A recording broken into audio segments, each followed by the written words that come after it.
Girl, no.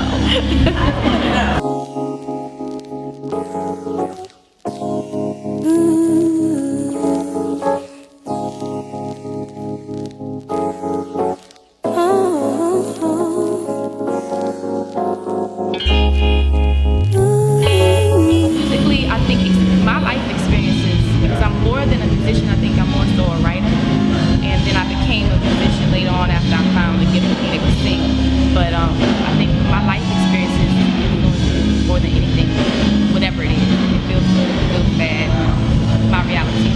And musically, I love Prince because he's just sexy and he's cool and he's musical and he's different, but he's relatable and but he's weird. I love Prince. Everything he is what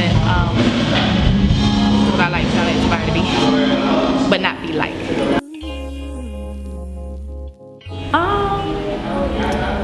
I think that it's become more confident.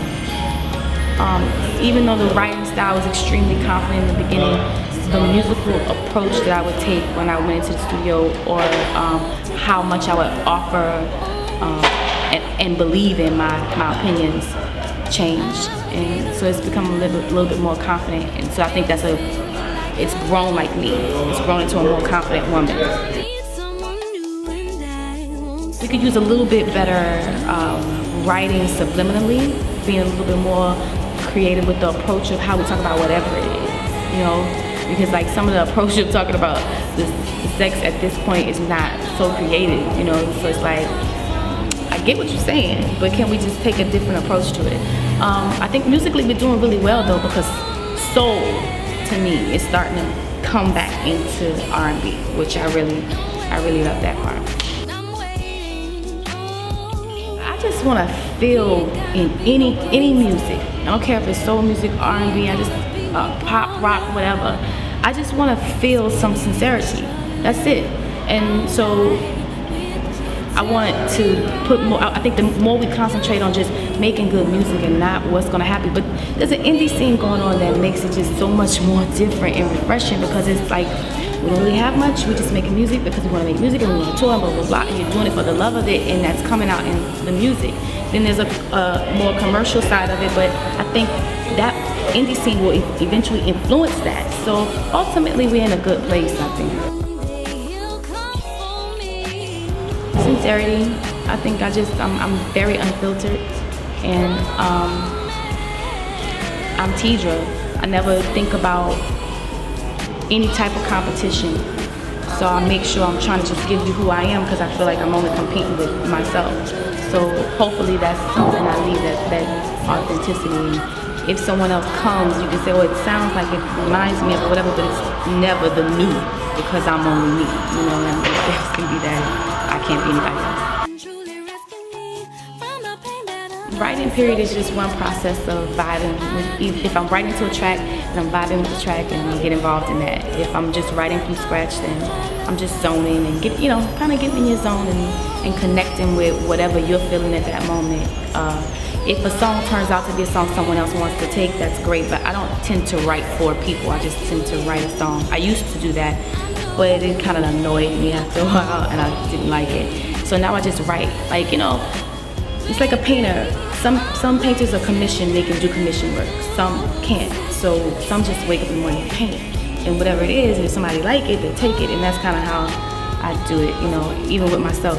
I just do it. And if it sticks to me and I like it, then I roll with it and I keep it for myself. If it's just like a cool thing, it doesn't, affect me that much, then I put it to the side. But the objective is just to keep doing it, keep writing.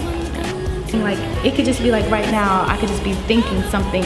Well, we're having a conversation, but if I was just sitting here and I'm just thinking something and words would just start to come to me. So I don't really write them. I might just like repeat them over and over, or repeat the melody over and over. That doesn't mean I just did a whole song, but I practice writing, and that may be a bit that I'll put with another bit later. I do production for myself to a certain extent, if you understand what production is. I don't play anything, but I know what I want to hear, and I know where I want it, and I know when I want it to stop. I know how I want it arranged, So a lot of stuff that you probably heard, I had that involvement in it, But I don't don't call it a producer. It's my song. I should produce it. But you could, if you made the music, you take that. But I think every artist should have some form of production with their music. They should be contributing something, and that's what production is when you pull it all together like that. I'm working on the live album of Complex Simplicity. It's been 10 years, but I'm gonna do a live album strip, like 3 songs on it. Yeah, should be super cool. Vic Mensa, he has this song Down on My Luck. Awesome. And then so I went back. Well, I didn't. I'd be lying if I said went back. I found that song, and then my sons went back and heard some of his other work, and like he's dope. He's got some cool mixtapes. I like that. There's a guy by the name of 108K out of Oakland who's super dope. Who had, I don't know if it was last year or maybe before last, he had a tape called Special Request. It's super sick, and he's just been putting out stuff. Other people since then. Who else do I listen to? I like Boss. The new rapper. Kind of cool. Pop a lot, because of the writing. Now, it's only specific people that take time to really write, but I like the rappers that do write. I like them better than lyric and melody songwriters because they flow instead of just like this word rhyme with that word. It's like a flow. So.